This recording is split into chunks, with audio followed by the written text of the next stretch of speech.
In this video, we're going to learn how to use Dictate in macOS. To turn Dictate on in macOS, the first thing you want to do is scroll up to the top left-hand corner and select on the Apple icon, and go down to the second option from the top that says System Settings. When you open up System Settings, you want to scroll all the way down to the bottom and go on your keyboard. In your keyboard settings here, you want to again scroll down to the bottom and you're going to see the option of dictation.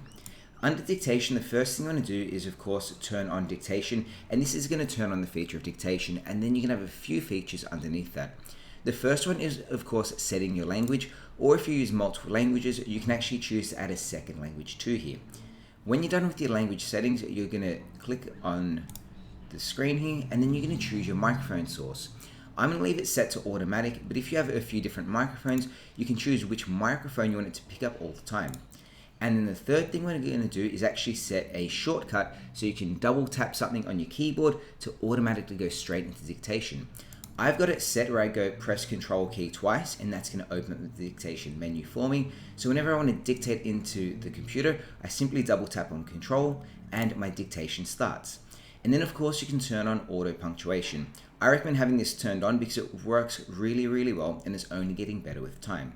Once all this is turned on, we're going to go into any program that can be typed into, such as Microsoft Word, and instead of typing here, I'm going to double tap on my Control key. We're going to get this microphone pop up, and you can actually see that it's starting to dictate everything that I do say. There are also a bunch of commands where you can actually say things like new line, full stop, exclamation mark, comma, all that sort of stuff, and you can actually include your own punctuation into the dictation as well. I am going to pull up my web browser right now, and I'm going to stop the dictation by simply selecting on Done.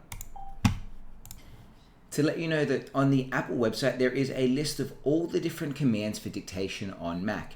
So you can see here you've got apostrophes and open brackets and parentheses and all that sort of stuff. If you want to read through this list and see all the punctuation and commands you can have with dictation, I'm going to put this link in the comment section down below so you can look at it after. And there you go, it is that easy to use dictation on your Mac. If you like this video, let me know by giving it a thumbs up, and of course if you want to supercharge the ways your computer, hit that subscribe button as well. Thanks for watching, and we'll see you next time. Bye.